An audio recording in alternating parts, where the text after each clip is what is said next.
Hi friends, welcome to Aero Media. నేను మీ పద్మాని మాట్లాడుతున్నాను. ఈ వారం ఒక స్పెషల్ గెస్ట్ని మీకు పరిచయం చేయబోతున్నాను. ఆయన ఎవరో కాదు, రమేష్ గారు. ఆయన గురించి చిన్న ఇంట్రో. ఆయన ప్రెస్ రిపోర్టర్గా, ఫిలిం జర్నలిస్ట్గా, నిర్మాతగా, దర్శకుడిగా ఇలా 40 సంవత్సరాలుగా ఇండస్ట్రీతో చాలా అనుభవం ఉన్న వ్యక్తిని ఈరోజు మీకు పరిచయం చేయబోతున్నాను. హాయ్ రమేష్ గారు, ఎలా ఉన్నారు? బాగున్నానమ్మా. ముందుగా రాఖీ గారికి, ఏరో మీడియా వారికి, అలాగే ఇది చూసిన ప్రేక్షకులకి నా నమస్కారాలు. పండుగ ఎలా జరుపుకున్నారండి? బాగానే జరిపామమ్మా. ఇంకా రిపబ్లిక్ డే కూడా వస్తుంది కదా, అది కూడా మేమంతా కళాకారులతో, ఆర్టిస్ట్తో బాగా జరుపుకోవాలని అనుకుంటున్నాం.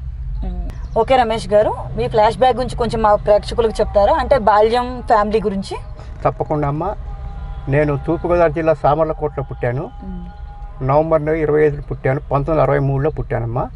నేను 1 year తర్వాత నేను నాగార్జున సాగర్, మా నాన్నగారు ట్రాన్స్ఫర్ నిమిత్తమే నాగార్జున సాగర్ వచ్చేసాను.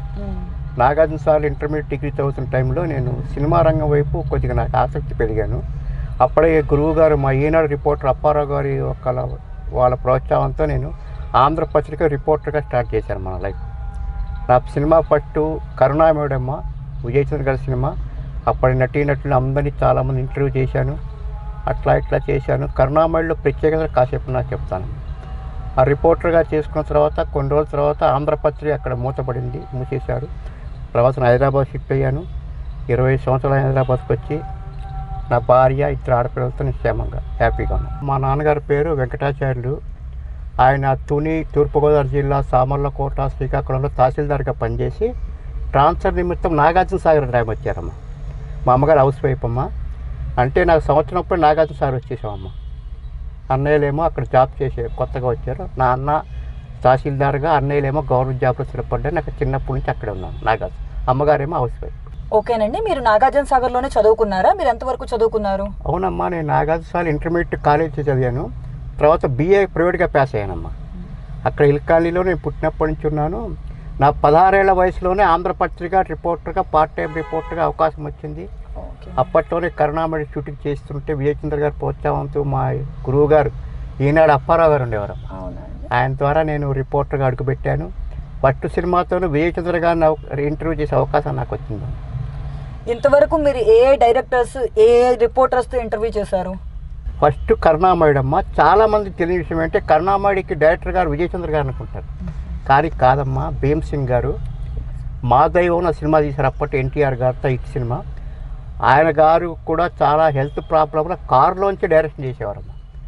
ఒక ఇంటర్వ్యూల వరకు తీసేసరికి సగం సినిమా తర్వాత ఆయన హార్ట్ అటాక్ వచ్చి చనిపోయారు. ఇంకప్పటి నుండి విజయచంద్ర గారే ఆ సినిమాకి డైరెక్షన్ చేశారమ్మా. విజయచంద్ర గారి సినిమా అప్పట్లోనే గిరిబాబు గారు, ఇప్పుడు బతుకున్న వాళ్ళు చాలామంది లేరమ్మా. ఇప్పుడున్న వాళ్ళు గిరిబాబు గారు, చంద్రమోహన్, విజయచంద్ర గారే బతుకున్నారు. సాంకేతిక నిపుణులు గారు ఎవరు బతికలేరమ్మా. అది నాకు అట్లా. ఆ కరుణామయుడి సినిమా గురించి చెప్పాలంటే, అది నాగార్జున సాగర్ నుంచి మాచర్లకు వెళ్ళే దాంట్లో ఒక ఊరు కట్టామమ్మా అందరూ కలిసి. అంటే వాళ్ళు కార్పెంటర్ తీసుకెళ్ళాము. చాలా 0 బడ్జెట్తో స్టార్ట్ అయింది ఆ డబ్బు. వాళ్ళ ఫాదర్స్ వాళ్ళు హెల్ప్ చేయటం వల్ల, లోకల్ ఆర్టిస్టుల వల్ల ఆ సినిమా చాలా కష్టపడి విజయచంద్ర గారు సంవత్సరాల షూటింగ్ చేశారమ్మా. ఓకేనండి, మీరు రిపోర్టర్గా అసలు ఇటువైపు రావడానికి ఎవరైనా మీ వెనకాతలు ఉన్నారా? అంటే మీ ఇన్స్పిరేషన్ ఎవరు? ఇన్స్పిరేషన్ అంటే అమ్మ ఏం లేదు. ఎక్కువ కాలేజీలో కూడా నేను అప్పట్లోనే కవితలు అవి రాసేవాడిని. అప్పట్లో ఆంధ్రభూమి, ఆంధ్రపత్రిక వాటిలో ప్రభలు కూడా నాకు ప్రచురించారన్నమాట. అట్లా ఉంటున్నాక ఈనాడు అప్పారావు గారు పరిచయం అవటం వల్ల నాకు ఈ రిపోర్టర్ సైడ్ వెళ్దామని ఊహ వచ్చిందండి. అట్లాగా ఆంధ్రపత్రికలో ఆయన నన్ను పరిచయం చేశారు. అట్లా పరిచయం చాలామంది మాకు నాగార్జున సాగర్ నేను రిపోర్టర్గా ఉంటే ఇంకో ప్లస్ పాయింట్ ఏంటంటే అక్కడ ఎక్కువ సినిమా షూటింగ్ చేసేవాళ్ళు. కరుణామయుడు, కార్తీక దీపం, కృష్ణవేణి, ఇట్లా చాలా పేరు పొందిన సినిమాలు. బొమ్మ బొరుస, బంగారు బొమ్మలు, 2 అసాధ్యుల గురించి చెప్పాలమ్మా. నేను నాగార్జున సాగర్లో తీసింది. రజనీకాంత్ గారు కృష్ణ ఆ సినిమా. ఒక బ్రిడ్జి కట్టారమ్మా అప్పట్లో. KSR దాస్ గారు కట్టించారు. దానికి సారథి స్టూడియోస్ వాళ్ళు నిర్మాతలు.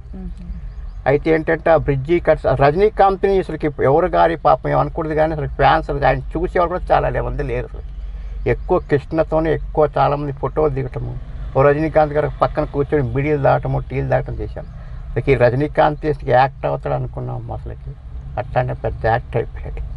ఓకేనండి. అప్పట్లో నాగార్జున సాగర్లో రాజకీయ నాయకులతో ఇంకా సాంస్కృతిక కార్యక్రమాలు, అదే కాకుండా ఏఎన్ఆర్ ఫ్యాన్స్తో కూడా మీకు చాలా అనుభవం ఉందని విన్నాను. దాని గురించి చెప్తారా? ఎవరు చెప్పారు ఈ విషయాలని మీకు? మీ ఇంటర్వ్యూ అని ముందే నేను తెలుసుకున్నానండి కొంచెం. రైటే అండి. అప్పుడు మాజీ మంత్రి భవన వెంకట్రావు గారు నాగార్జున సాగర్ ఉండేవారమ్మా.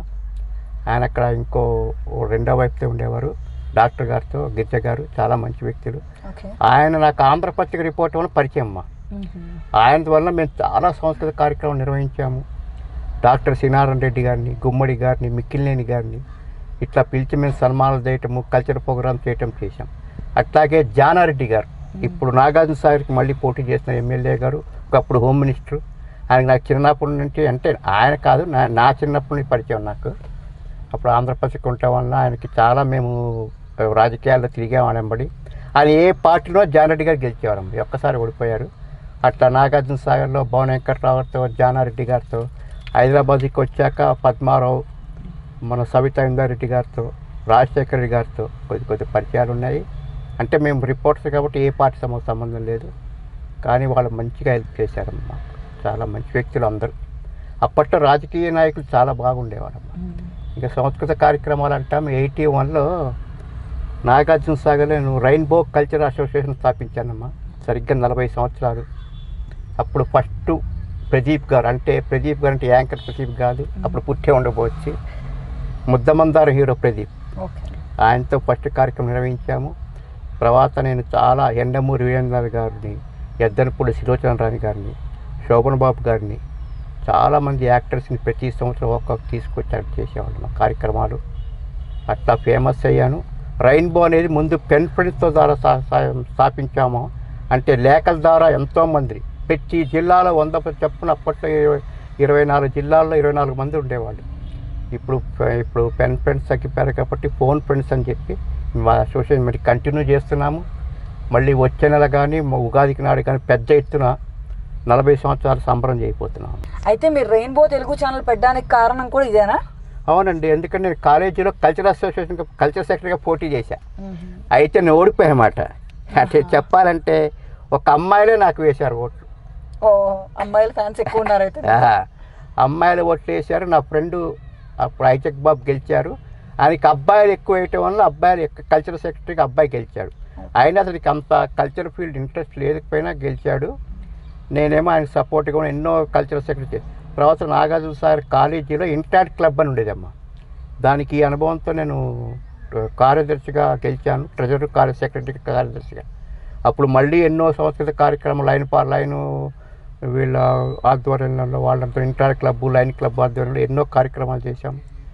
అట్లా కూడా నాకు చాలా ఈ కల్చరల్ యాక్టివిటీస్ బాగా పెరిగి ఇక సినిమా రంగం రిపోర్టర్ నుంచి యాక్టింగ్ చేయాలని కోరిక పుట్టింది. మీరు ఏదైనా సినిమాలో యాక్ట్ చేశారా? సినిమాల్లో చిన్నవమ్మ అంత గుర్తింపు లేదంటే సినిమాకి చాలా సహకారాలు అందించాము. నేను 2-3 సినిమాల్లో చేశానమ్మా. కరుణామయుడులో ఒక వేషం వేశాను. మనము ఆది మానవులు ఒక సినిమా చేశాము. ఇంకా ఇద్రాసాధ్యులో వాటిలో చేసాము, చిన్న వేషాలు వేసాము. మెయిన్గా హైదరాబాద్కి వచ్చాక ఈ దూరదర్శన్లో చేసామమ్మా సీరియల్స్. నాగార్జున విద్యానికేతనం దాంట్లోను, నేటి సమాజము, ఎక్కువగానే డాక్టర్ కింద, లాయర్ల కింద, జడ్జిస్ కింద వాటిలో మంచి పాత్రలు వేసానమ్మా. అట్లా జరిగింది. ఇంకో విషయం చెప్పాలంటే ఫస్ట్ దూరదర్శన్కి నాగార్జున విద్యానికేతన్ ద్వారా డ్యూయట్ పాటలు పెట్టింది మేమే స్టార్ట్ చేసాం నాగార్జున సాగర్. అప్పుడు అందులో స్వప్న రాజా అమ్మ ఆయన హీరోగా తీసుకొచ్చి మేము, నా ఫ్రెండ్ చాలా విషయంలో చాలా రాజా గారు నా ఫ్రెండు, ఆయన తీసుకొచ్చి మేము నాగార్జున సాగర్లో డ్యూయట్ పెట్టాం. దూరదర్శన్లో సీరియల్లో ఫస్ట్ డ్యూయట్ పెట్టింది మేమేమో. అట్లా జరిగింది. హైదరాబాద్కి వచ్చాక దూరదర్శన్ చేశాను. అట్లా చాలా వాటిలో చేశాను, కానీ ఎక్కువ యాక్టింగ్ చేయలేదు. డైలాగ్స్ విషయంలో స్టోరీ ఐడియాస్ ఫ్రెండ్స్తో కలిపి పని నిమిత్తం వాళ్ళకి హెల్ప్ చేయటము అట్లా ఎక్కువ చేస్తుంటే. ఓకే. అప్పట్లో మీ నాన్నగారు అల్లూరు సీతారామరాజు గారితో మాట్లాడారని, తర్వాత ఇంకా షిరిడి సాయిబాబా గురించి మొదట పత్రికలో చదివారని విన్నాను, అది నిజమేనా? అవునమ్మా. మా నాన్నగారు చాలా పెద్ద వ్యక్తి, బతుకుంటే సుమారు 120 సంవత్సరాలు ఉండేవి. అల్లూరు సీతారామరాజు అంటే ఆయన తూర్పుగోదావరి జిల్లా తిరులో పనిచేసేటప్పుడు ఒకసారి నైట్ డ్యూటీ చేస్తాడు తహసీల్దార్గా ఉన్న. ఆ పక్కనే పోలీసు స్టేషన్ ఉందంట. సీతారామరాజు గారు వాళ్ళ అంచులతో వచ్చి రాత్రుల పూట అక్కడ గన్స్ అవి ఉంటాయి, పిస్టల్స్, తీసుకొని వాళ్ళు పోలీసులు బెదిరించి తీసుకొస్తూ వాళ్ళ దాహం కోసం మా నాన్నగారి దగ్గరికి వచ్చారట నైట్ డ్యూటీకి. వస్తే కుండలో మంచినీళ్ళు చేస్తారు. మా నాన్నగారు కాస్త సీతారామ భయపడ్డారట. ఎందుకంటే పేపర్లో వాటిల్లో కొద్దిగా దాని గురించి నక్సలైట్ అట్టను అనేవారు. కానీ భయపడితే ఏం కాదు బాబు, మీరు కూర్చొని మిమ్మల్ని మేము చేస్తాం గవర్నమెంట్ ఉద్యోగస్తుల్ని, మా పోరాటం అంతా ఇంగ్లీష్ వాళ్ళతోనే, అమ్మ మీరేం భయపడకండి అన్నారట. మంచినీళ్ళు తాగారట, వెళ్ళారట. ఇంకో విషయం చెప్పాలంటే అమ్మ, ఈ సినిమాలో చూపించాం మా కృష్ణ గారి సినిమా అల్లు సామ్రాజ్యం, దానికి దీనికి చాలా తేడా ఉంది అంటారు ఆయన. ఎందుకంటే హీరోయిన్ విజయనగరంగా చూపించి మంచి పాత్రగా చూపించారు. యాక్చువల్గా హీరోయిన్ సీత వల్లే సీతారామరావు గారు పట్టుబడ్డారు, చనిపోయారు. ఆయన కీప్గా ఉండేది సీత అప్పట్లో. ఆ సీత గారు ఇంగ్లీష్ వాళ్ళు కొనేసి డబ్బులు కాసి పెట్టేసరికి ఈ సీతారామరాజు గారు నువ్వు ఎక్కడ ఉండేది అన్నీ చెప్పింది ఆవిడ. వచ్చి ఇంగ్లీష్ వాళ్ళు చాటు నుంచి కాల్ చేశారు, సినిమాలో ఏదో ఎగురుగా చూపించారు. అదొకటి అట్లా జరిగింది మా నాన్నగారి సినిమా. సారి కృష్ణ గారు బాగా చేశారు, కానీ కృష్ణ అంత అందగాడు కాదంట. మా నాన్న పొట్టిగా ఉంటాడు సీతారామరాజు, చిన్న వయసులో చనిపోయాడు. చాలా మంచి వ్యక్తి, కానీ అంత అందగాడు కాదు, అంత మంచి చెప్పచ్చో అంత క్యారెక్టర్ కూడా అంత మంచిది కాదండి. పోరాటం చేశారు, చెప్పచ్చు కూడా. అది ఇంకా షిరిడి సాయిబాబా అంటే మా నాన్నగారికి 14 వయసులో 10th క్లాస్ చదివేవారు. అప్పుడు పేపర్ వచ్చిందంట, ఆంధ్రపత్రిక. అప్పట్లో ఏ పేపర్ లోకల్లో ఇట్లా బాల సాయిబాబా కింద 14 సంవత్సరాల అబ్బాయి ఒకతను అక్కడ ఊర్లో తిరుగుతున్నాడు షిరిడి గ్రామంలో, చాలా ఫేమస్ అని చెప్పారట. తర్వాత 1819 అంటే 100 సంవత్సరాలకి, ఇప్పుడు చనిపోయి బాబా గారు సుమారు 100 సంవత్సరాలు అవుతుంది. మా నాన్నగారు 14-15 సంవత్సరాలప్పుడే బాబా గారు చనిపోయారు. విశేషం. అట్లాగే మా నాన్నగారి ఇంట్లో ఒక మాట్లాడే చిలక ఉండేది. ఆ చిలక ఎవరైనా వస్తే అప్పట్లో పీటలు కదా, చుట్టాలు వచ్చారు పీట నరికేదట.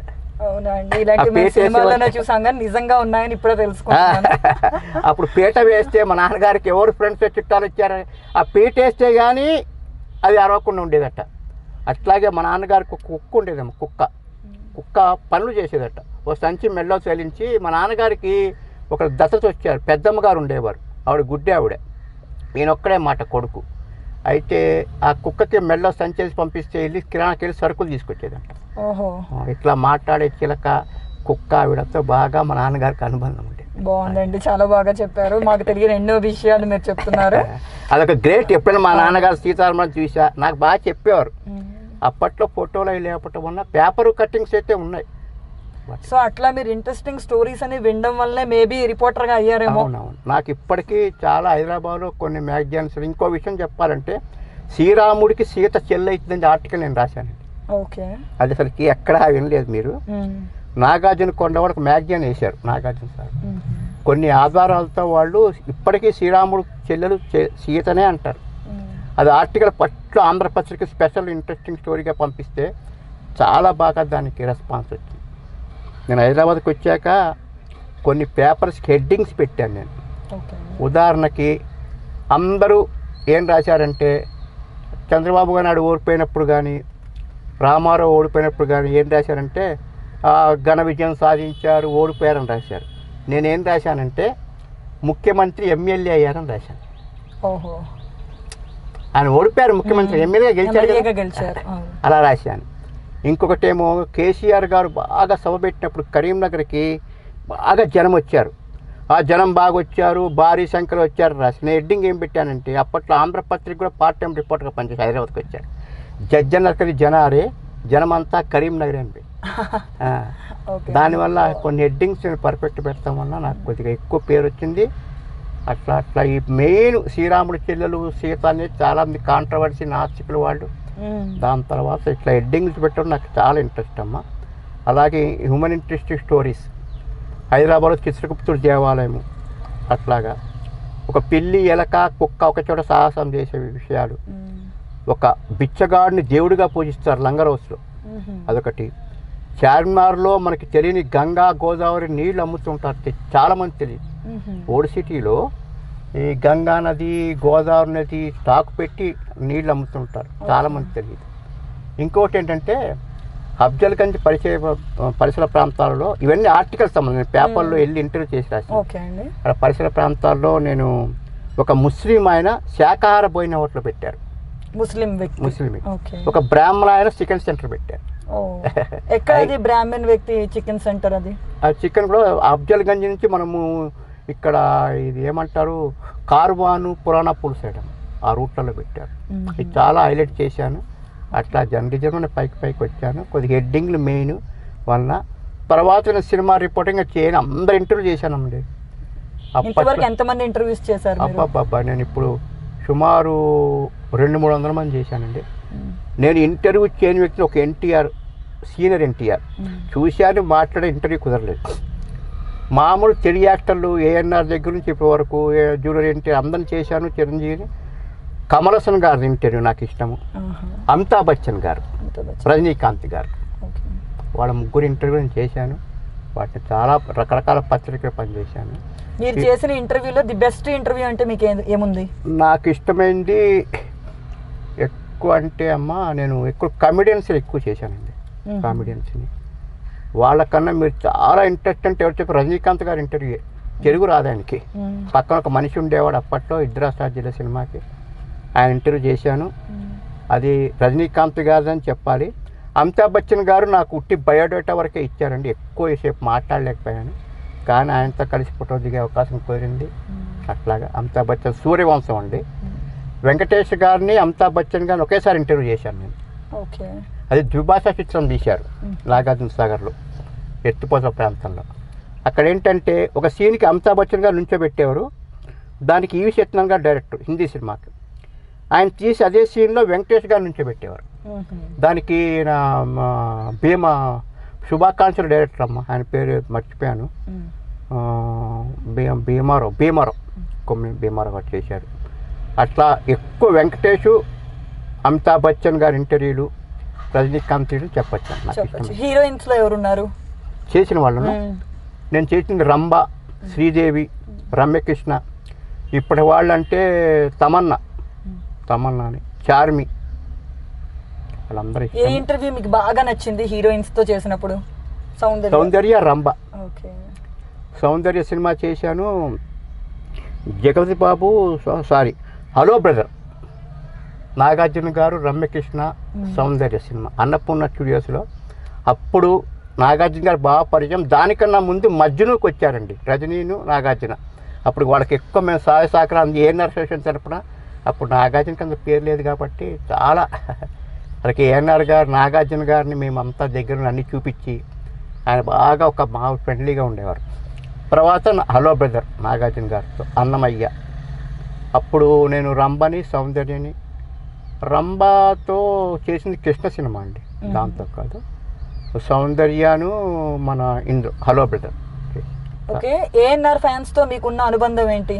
అంటే నేను మొత్తం అప్పట్లో ఏఎన్ఆర్ సెక్రటరీగా ఉండేవాడిని అండి అసోసియేషన్కి. ప్రతి బర్త్డేకి హైదరాబాద్ వచ్చేవాళ్ళము. అప్పుడు మన సెప్టెంబర్ 20 వచ్చేసరికి మేము ప్రతి బర్త్డేకి వచ్చి నాగేశ్వరరావు గారు బర్త్డేకి నాగార్జున సాగర్ చాలామంది తీసుకొచ్చి రక్తదానాలు ఇవి చేసేవాళ్ళము. బాగా నాగేశ్వరరావు గారు మనం చాలా ఇంట్రెస్ట్గా చూసేవారు. నాగేశ్వరరావు స్టూడియోలో జాబ్ సంపాదించాలని అనుకున్నాను ఒకప్పుడు, కుదరలేదు. కానీ నాకు ఇలా స్టిల్ ఫోటోగ్రాఫర్గా అవకాశం వచ్చింది. అప్పట్లో సంతోష్ కుమార్ గారు ఉండేవారు, ఆయన దగ్గర నేను స్టిల్ ఫోటోగ్రాఫర్ చేద్దామని వెళ్ళిపోదాం అనుకుంటే చెన్నైలో అప్పుడు ఇంట్లో వాళ్ళు ఒప్పుకోలేదు. బావగారి వాళ్ళు సినిమా ఫీల్డ్ అప్పుడు మంచిది కాదు, దానివల్ల వెళ్ళిపోతాం. మా ఫోటోగ్రాఫర్ ఫస్ట్ నాగార్జున్ని స్క్రీన్కి పనిచేస్తామని చెప్పి Santosh Kumar still photographer Vikram cinema ద్వారా ఆయన దగ్గర కొన్ని రోజులు అప్రెంటిస్ చేశాను నేను. వాళ్ళ ఇంట్లో వాళ్ళు ఒప్పుకోపోవటం వల్ల అప్పుడే నాకు చిన్న వయసులో నా మ్యారేజ్ చేశారు. నేను హైదరాబాద్లో నాగార్జున స్థిరపడ్డాను, హైదరాబాద్ స్థిరపడ్డాను. లేకపోతే ఇప్పటికి చాలా నేను స్టిల్ ఫోటోగ్రాఫర్ నుంచి మామూలు మూవీ కెమెరాగా అయ్యేవాడిని. అది వెళ్ళకపోవటం నాకు మంచిది అనిపిస్తుంది అన్నమాట. ఎందుకంటే ఈ మధ్య నాకు యాక్సిడెంట్ అవ్వటం వలన అన్నీ కూర్చొని రకరకాల పనులు చేసుకుంటున్నాను. ఆ కెమెరా అంత ఎక్కి ఆపరేట్ చేయలేను, అది సంగతి. మూఢనమ్మకాలపై మీకు ఏమైనా విశ్లేషణ ఉందా? చాలా ఉందమ్మా మూఢనమ్మకాల గురించి. అంటే కొంతమంది ఇప్పుడు ఉన్నాయంటారు, చేతబళ్ళు లేవని చెప్తా. చేతబళ్ళు లేవని చెప్తా. ఉదాహరణకి ఒకరు మందు పెట్టారంటారు. మందు ఎక్కడ పెడతారమ్మా? మందు పెడితే అది ఉంటుందా మన దగ్గర? జీర్ణం అయిపోతుంది కదా మందు అనేది. ఎట్లా చేస్తారంటే నేను తెలుసుకున్నది ఒక జన విజ్ఞాన వేదిక బాగ్లింగంబల్లి వాళ్ళ ద్వారా తెలుసుకుంది ఏంటంటే, ఒక చెట్టుకు ముందు చేస్తారమ్మా అంటారు చేస్తామని. ఆ ఇంటి ముందు చెట్టు ఉంటే దాని తొర్రకి ఒక చిన్న శీలతో చిల్లు పెట్టి పాదరసం పెడతారు, మూసేస్తారు అన్నమాట. అది 24 hours చెట్టు ఎండిపోతుంది. ఇంకా లోపల వాళ్ళకి భయప్రాంతులు చేస్తారు, మీ చెట్టు ఎండిపోయింది, మీకు ఎవరో చేతపడి చేస్తున్నారు. ఒక 5-6 గంటల ముందు భాస్వరం తెచ్చి ఎండాకులు జల్లేసి ఎండాకులు పెట్టేసి మట్టిలో పాసి వెళ్ళిపోతారు చుట్టుపక్కల. 6 గంటల తర్వాత మంటలు వస్తాయి ఆ భాస్వరం నుంచి. అమ్మమ్మ చేతబళ్ళు చేశారు అది ఇది అంటారు. చేతబళ్ళు అనేవి లేవండి, నమ్మద్దు. ఏమైనా వాడు మందు పెట్టారంటే ఏమైనా మందు తినిపిస్తుంది, లివర్లో ప్రాబ్లం ఉంటుంది, మనకి అన్నం సరిగ్గా అరగదు. దానివల్ల కొద్దిగా బాధపడుతుంటే పేషెంట్ని వీళ్ళు మాంత్రికులు అంతా రెచ్చగొట్టి కాబట్టి ఇట్లాంటి ఏ సమస్యలున్నా ముందు MBBS డాక్టర్ని సంప్రదించండి. అది కాక మూఢనమ్మకాలు లేవు నేను చెప్తాను అన్నమాట. పిల్లి ఎదురైతే మంచిది కాదంటారు. నేను ఎప్పుడు పిల్లి ఎదురు చూసుకుని వెళ్తుంటాను. మూఢనమ్మకాలు అనేవి ఉట్టిగా మనం కల్పించుకుంది, కానీ కొందరికి ఇష్టం ఉండదు, ఎవరి దేవుడిని వాడు పూజించుకుంటారు, తప్పులేదు. సినిమా ఫీల్డ్లో అప్పటికి ఇప్పటికి ఏమైనా తేడా ఉందా?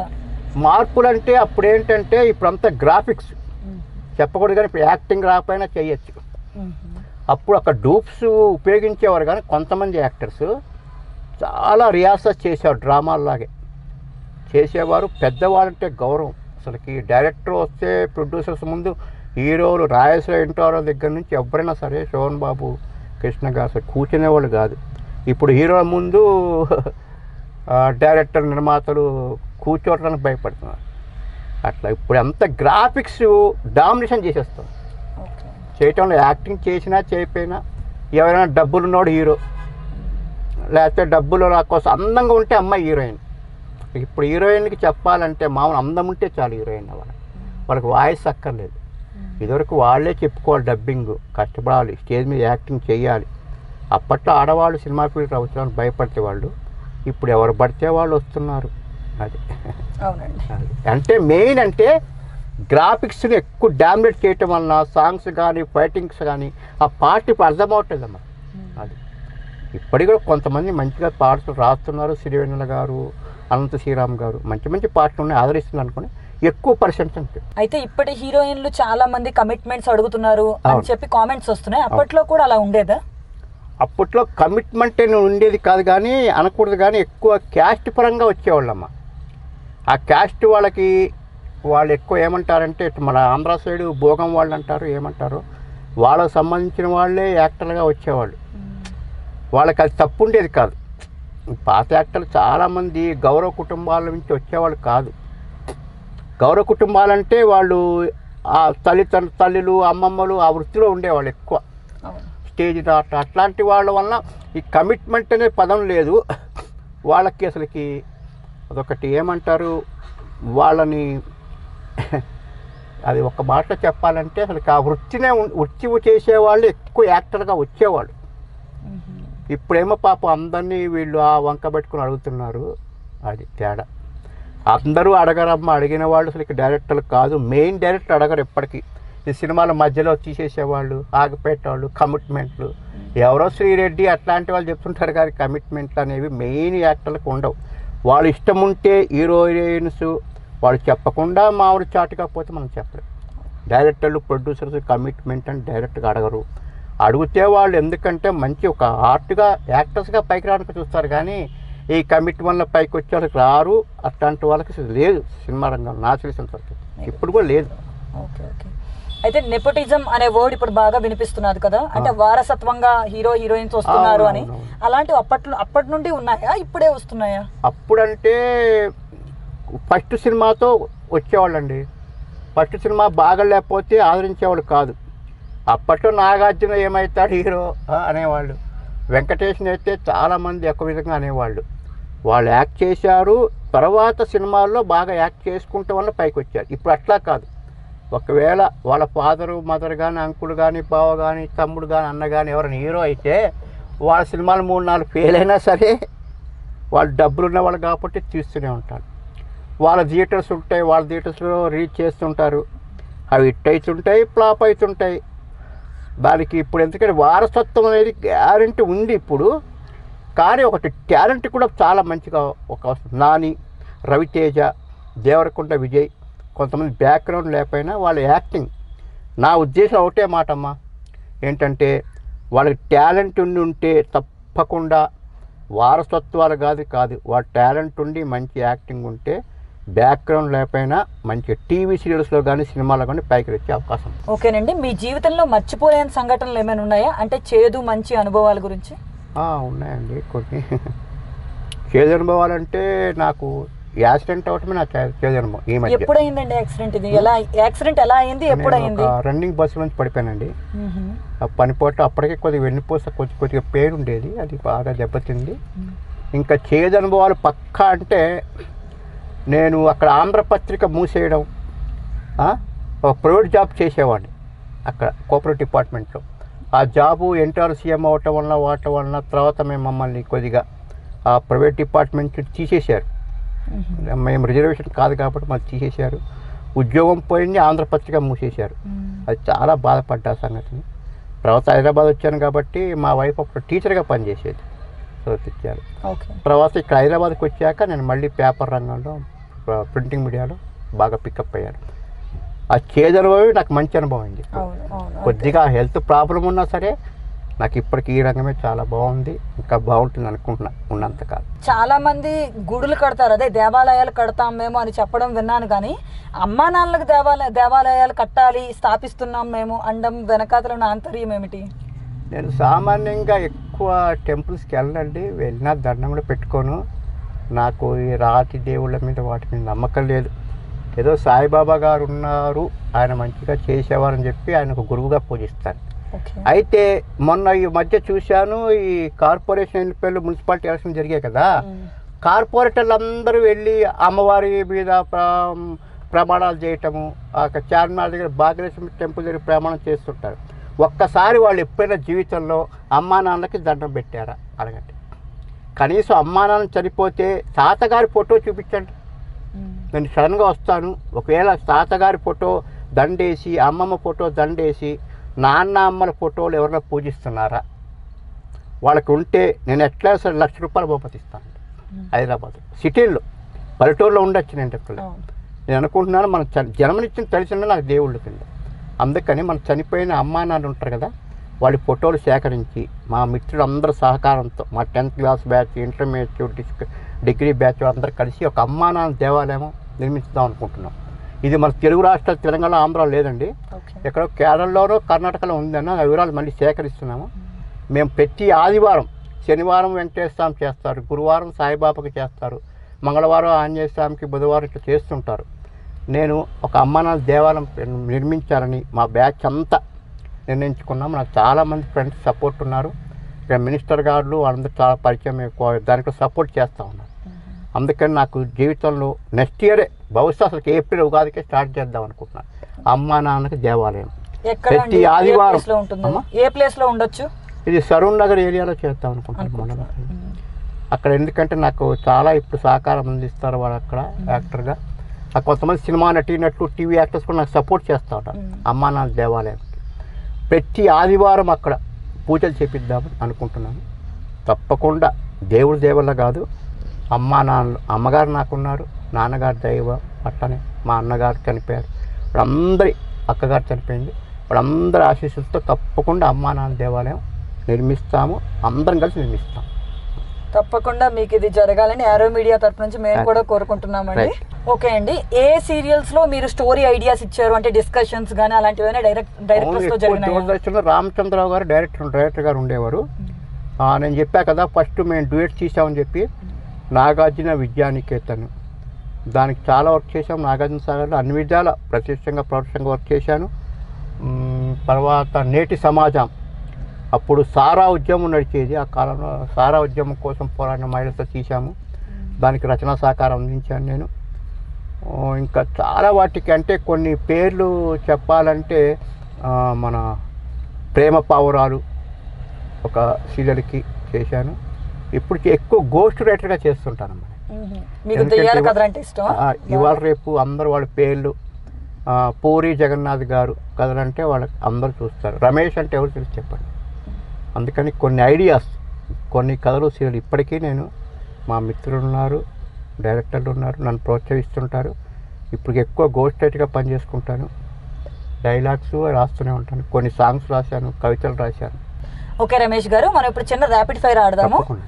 ఓకే, మీకు నచ్చిన హీరో హీరోయిన్స్ ఎవరు? అప్పట్లో ఏమన్నారండి, తర్వాత నాగార్జున, అప్పట్లో లక్ష్మి, రాధ, అప్పట్లో ఎక్కువ ఓకే. రంభ, తర్వాత ఇప్పుడు కాజలు, బెల్లంకొండ శ్రీనివాస్. బెల్లంకొండ శ్రీనివాస్. ఓకే, సీరియల్స్ లో అయితే మీకు ఎవరున్నారు హీరో హీరోయిన్స్ ఇష్టమైన నాకు వారు? ఇష్టమైన వాళ్ళు నిఖిల్, నిరుపం, గోరింటాక్ హీరో, కార్తీ దీపం హీరో. కార్తీక దీపం హీరో. హీరోయిన్స్? హీరోయిన్ కస్తూరి అమ్మాయి నాకు బాగా ఈ మధ్యన, ఐశ్వర్య అనుకుంటా అమ్మాయి కస్తూరి. కస్తూరి, ఐశ్వర్య అమ్మాయి నాకు చాలా, ఆవిడ యాక్టింగ్ బాగా ఫ్రీగా చేస్తుంది, నాకు హోమ్లీగా అనిపిస్తుంది ఆవిడ. మీ ఫేవరెట్ కమెడియన్ ఎవరు? ఇప్పుడు అప్పుడు అప్పుడు ఇప్పుడు అప్పుడు రాజబాబు, ఇప్పుడు హాలీ. అది. హాలీ గారితో కూడా చాలా పరిచయం ఉంది. హాలీ గారు చాలా చాలా కలిశాను నేను. ఆడ ఇంటర్వ్యూ చాలా చేశాము. యమలీలో ఆయన హీరోగా ఉన్నప్పుడు ఫస్ట్ నేను ఇంటర్వ్యూ చేసింది నేనే. ఎస్వి కృష్ణారెడ్డి గారిని, హాలీ గారిని ఇంటర్వ్యూ చేసింది నేనే. హాలీ నా ఫేవరెట్, హీరోగా కాదనుకోండి, కమెడియన్గా ఫేవరెట్. ఓకే, మీ ఫేవరెట్ ఫైట్ మాస్టర్ ఎవరు? ఫైట్ మాస్టర్ రాజు గారండి, చాలా ఫేవరెట్ ఆయన. ఎవడైతే నాకేంటంటే రాజశేఖర్ గారి సినిమాకి నేను వెళ్ళానండి, రాజశేఖర్ గారు ఇంటర్వ్యూ చేశాను. అప్పుడు జీవిత గారి పేరు చిన్న చిన్నగా ఉండేవారు. ఫైట్ మాస్టర్ రాజు గారు కొద్దిగా అప్పట్లో హెల్త్ ప్రాబ్లం లేదు ఆయనకి పాపం. ఆయన కూర్చొని వాళ్ళ అసిస్టెంట్తో డైరెక్షన్ చేయించాడంటే మన ఫైట్ డైరెక్షన్ చాలా నచ్చింది, చాలా బాగా నచ్చింది. నాకు ఫేవరెట్ ఫైట్ మాస్టర్ అంటే రాజు గారు. ఓకేనండి, మీరు రిపోర్టర్గా పనిచేసేటప్పుడు మీకు ఎవరంటే చాలా ఇష్టం, ఎందుకు ఇష్టం? రిపోర్టర్గా పనిచేయటంటే సినిమా ఫీల్డ్లోనే రిపోర్టర్స్ జర్నలిస్టుల్లో. ఆ జర్నలిస్ట్ గారు నాకు బిఏ రాజు గారు అండి, సూపర్ హిట్. వాళ్ళ భార్య జయ గారు చనిపోయారు, ఆవిడ జర్నలిస్టే ఇష్టము. ప్రభు గారు, ఇప్పుడు బాక్స్ ఆఫీస్ రమేష్ అండి, నాలాగా నా పేరు కానీ చందు రమేష్ గారు, చాలా మంచిది. మీ లైఫ్లో ఎప్పుడైనా చాలా ఇంటర్వ్యూస్ చేశారు కదా, సినిమా వాళ్ళకి సీరియల్స్ వాళ్ళకి, దాంట్లో మర్చిపోలేనిది ఏమైనా ఉందా ఇన్సిడెంట్? అదే రజనీకాంత్ గారిది, ఇందిరా సాధ్యులే వెళ్ళాం కదా, కృష్ణ గారిని ఇంటర్వ్యూ చేశాము.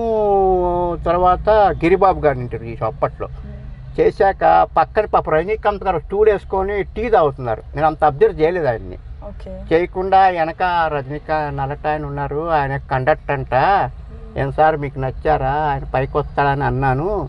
ఆయనకి కొద్దిగా అప్పుడే తెలుగు నేర్చుకుంటున్నాడంట, విన్నాడు. తర్వాత రజనీకాంత్ గారి, ఏ అబ్బా మేము రాలేమా పైకి, చూడు వస్తాను అన్నాడు. ఇంకొకటి రజనీకాంత్ గారికి అప్పుడు ఇష్టం లేనిది ఏంటంటే మెయిన్ డ్యాన్సులు. ఆడవాళ్ళే చేయాలి, మనం ఎందుకు చేస్తాము, మనం ఫైట్ చేయాలంటే. ఇప్పుడు డ్యాన్సులు చేస్తున్నాడు బాగానే, చాలా పైకి వచ్చాడు. మీ డ్రీమ్ ఏంటండి? మీ డ్రీమ్?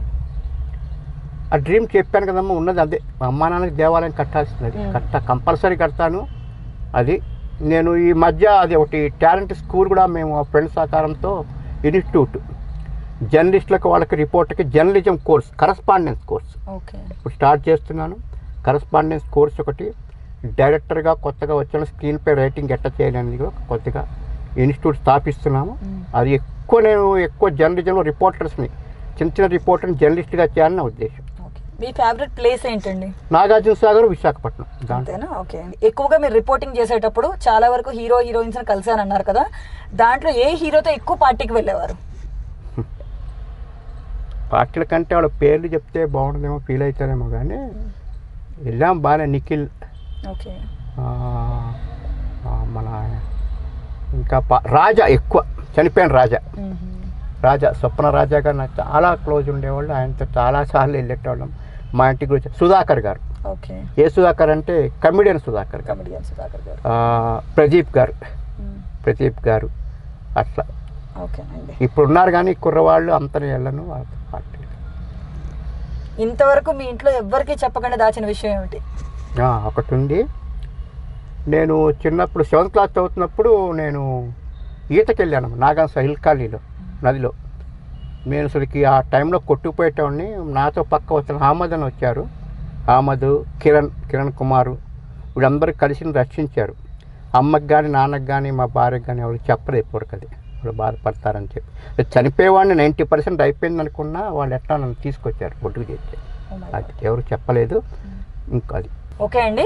చివరిగా మా ప్రేక్షకులకు ఏమైనా చెప్తారా? అంటే ప్రేక్షకులు మనం చెప్పే స్టేజ్ కానీ వాళ్ళు చాలా క్లవర్స్.